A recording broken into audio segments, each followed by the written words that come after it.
A couple of days ago I posted a video where I was talking about the top 10 free agents of 2019 and their landing spots in free agency. You might have seen a couple of surprises there, or maybe I predicted everything you thought as well. Either way, the NBA free agency doesn't end with only the top players changing teams or having new contracts with their existing ones. There are some good value free agents who could be stars on other teams or at least make a very good contribution. Hey guys, this is Purple Prince, and like I promised, today I'm back with another video. I'm predicting where all the best free agent players outside of the top 10 will go this offseason. Before we start, I want to name a couple of honorable mentions of players who didn't make my list but might be on yours. Nikola Mirotic, Brook Lopez, Danny Green, Patrick Beverley, and Ricky Rubio. All valuable players on the right teams. With that out of the way, let's start. And the first one is Chris Middleton. Chris Middleton is coming off his best season as a pro. He made his first All-Star team and averaged the career best in assists and rebounds. He's a good shooter, a good free throw shooter, and at 6'8", he can guard most of the positions. He has been a very important player for the Bucks and has been the second option on the team right behind Giannis. Middleton hasn't been linked to many teams in the free agency and currently has a player option with the Bucks for $13 million.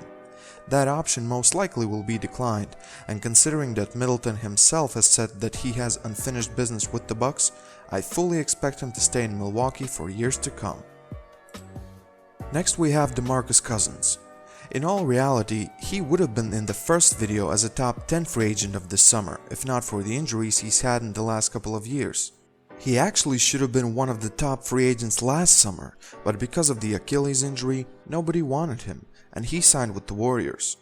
He missed most of the season, has already missed a good portion of the playoffs, and while there have been some flashes of his old self, mostly he doesn't look like the player he was. And that's understandable. Injuries have slowed him down. Cousins is a multiple-time All-Star and before the injuries was the best big man in the game. But that's the thing, he's not himself anymore, or at least right now. As far as the rumors go, there hasn't been much.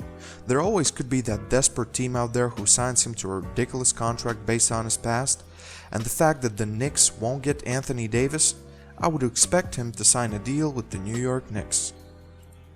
Moving on, we have Al Horford. Al Horford is not the player he was even a couple of years ago, but the 33-year-old center is valued highly as a team leader and contributor. He defends, does the right things, but his value has declined because of his age.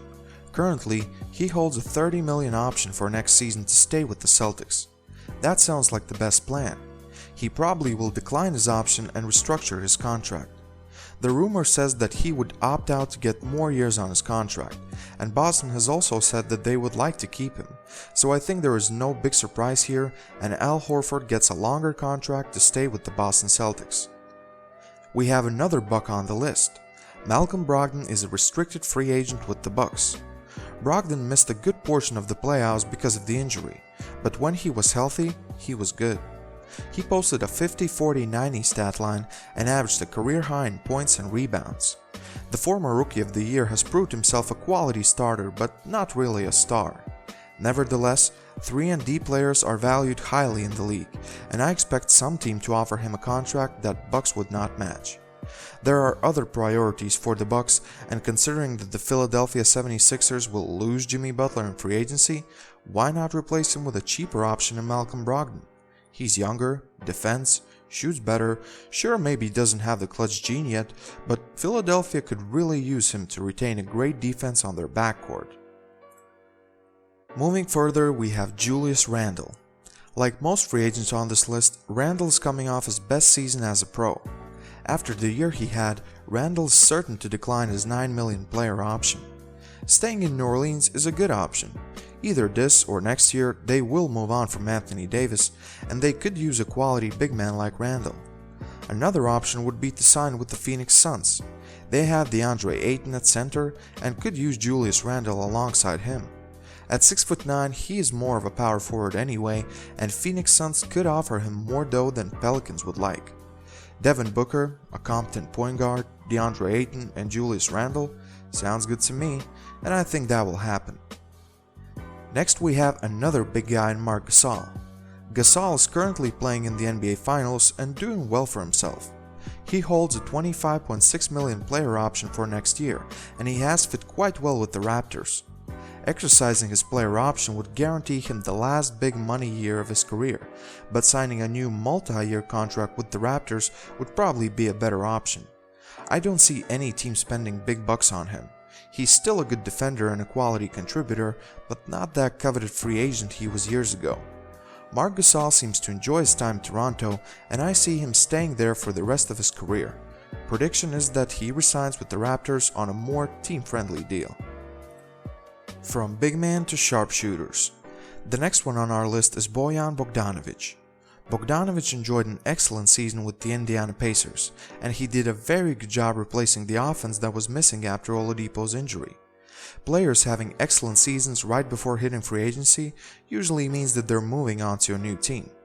Indiana Pacers probably can't afford him and add other pieces to their team, and he's 30 years old, so he should cash in as much as he can with other teams. One such team is the Atlanta Hawks, who could use a sharpshooter alongside their young talent. In reality, every team could use a player like Bogdanovich, but Atlanta makes the most sense since they can offer him the most money. Another interesting free agent is Paul Millsap. Denver Nuggets have a $30 million option on Millsap, but they shouldn't use it. Millsap will be 35 years old next season and has seen his production slip a bit in the last couple of years. He's still a solid contributor, just not worth $30 million. Paul Millsap likes Denver, Denver likes him, and I'm sure they'll work something out. Maybe add a couple more years to his deal so he can finish his career in Denver.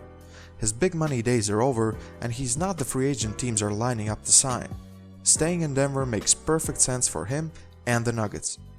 Denver gets that perfect fit to Nikola Jokic, and Millsap extends his career playing on a quality team.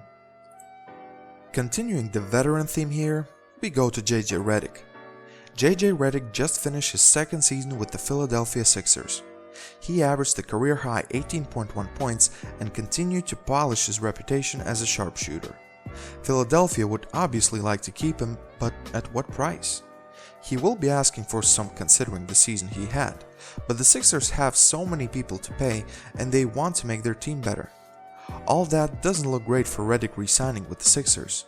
One team who will be in the play, especially after I see him losing Bogdanovich, is Indiana Pacers. Redick is 34 years old, so while he still expects a big payday, he shouldn't ask for as much as Bogdanovich, and replacing Bogdanovich with Redick makes sense, since last year he almost was a Pacer. This year, it happens. And the last one on this list is DeAndre Jordan. DeAndre Jordan isn't as athletic anymore. He's not that good of a defender anymore. And even though he will be just 31 years old this summer, his best days might be behind him. Dallas traded him less than a year after signing him, and New York Knicks offered him a buyout, but he opted to stay with the Knicks. Seems like he's not a popular commodity anymore. But he's still a double-double machine.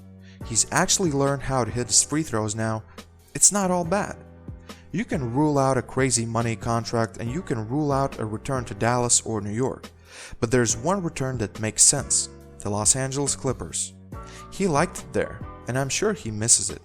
He could sign a semi-big money deal to play out the end of his prime with the Clippers, helping the young nucleus to contend and provide that extra rim protection.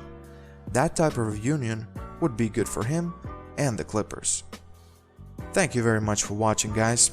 Which free agents should be on this list and where do they play next year? Share your opinion by leaving a comment below this video. Don't forget to drop a like if you enjoyed the content and make sure to subscribe to my YouTube channel and enable bell notifications to not miss any upcoming content in the future. Thanks. This is Purple Prince and I'm out.